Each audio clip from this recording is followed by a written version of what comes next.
I'm finally getting around to getting some stinging nettle fertilizer tea made. I say finally getting around because every year I say I'm going to do this and I just never do. However, going to today. I'm starting right here. Gotta watch where I sit.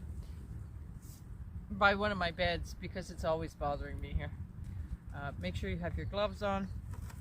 I'm just going to haul them out, cut. I'm not pulling the roots at this time. It'll just take too much time. I've already put it off long enough.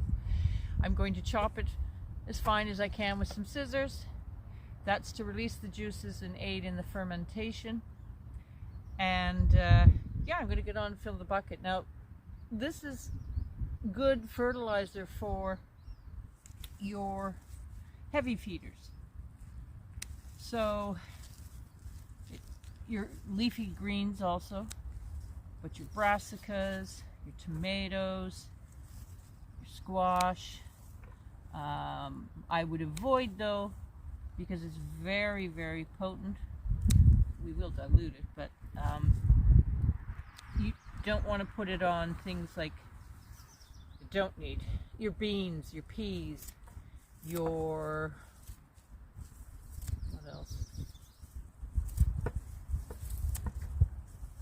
Your onions, all my onions here. So, but a great, great free resource. I mean, how silly of me to put it off all the time. Well, it was always working, but I've got time right now. So I'm going to get on with cutting some of this. I have more I see right over there. Bruce has mowed a bit of our property here, but I'm just going to wander around. I think there's stinging nettles all around me.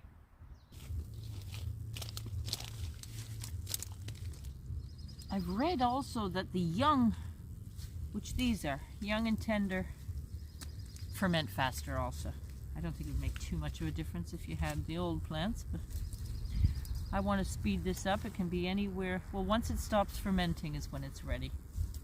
And if you stir it every day and get the young plants and chop it finally, that can be as quick as 1 week to 2 weeks. Or 3 to 4 if you're not stirring and taking care of it there.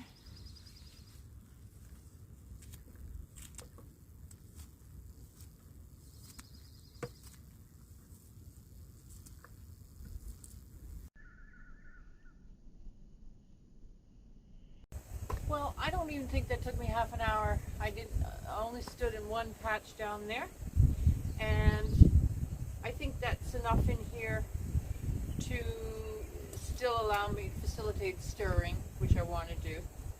So I'm going to fill it right to the top of the leaves.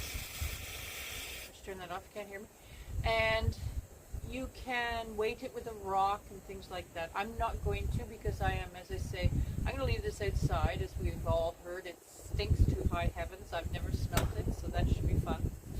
But I'm going to leave it out, and it will remind me to stir it regularly to speed this up a bit.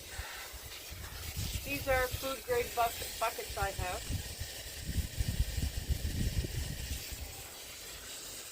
And you put the lid on, but you put it loosely.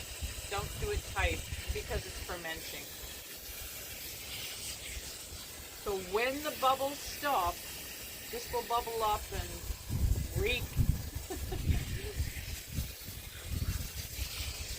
And it's going to be a very high concentrate. So you will, I think you dilute it 1 to 10 to water. It lasts for 6 months, they say. So that'll more than get me through a season. But I can always make more.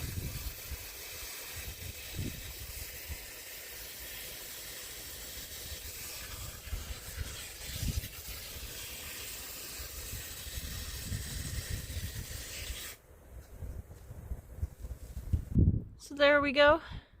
Obviously it's sunk down, but there should be lots there in this 5-gallon bucket. So I'll go down now and hide it away down in the beds where Bruce can't see it. He can't stand an eyesore, so we'll hide it.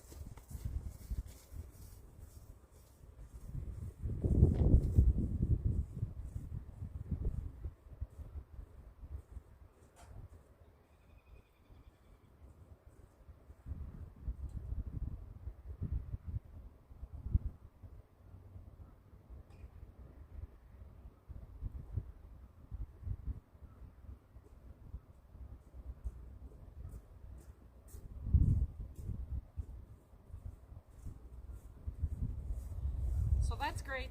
Job done finally. I'll keep stirring it and checking on it, and hopefully it won't take too long before I'm able to use it.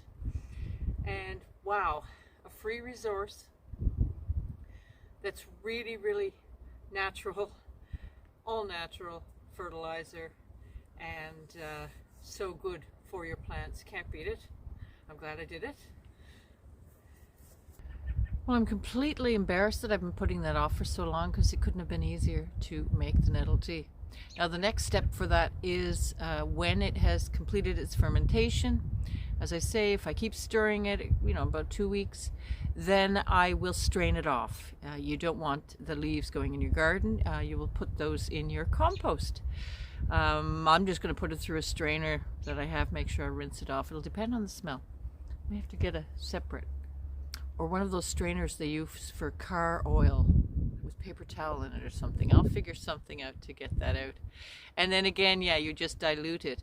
Now if you wanted to use it as pest control, I think it's great for aphids and some other things, and fungus, you would use it undiluted. You just use it straight.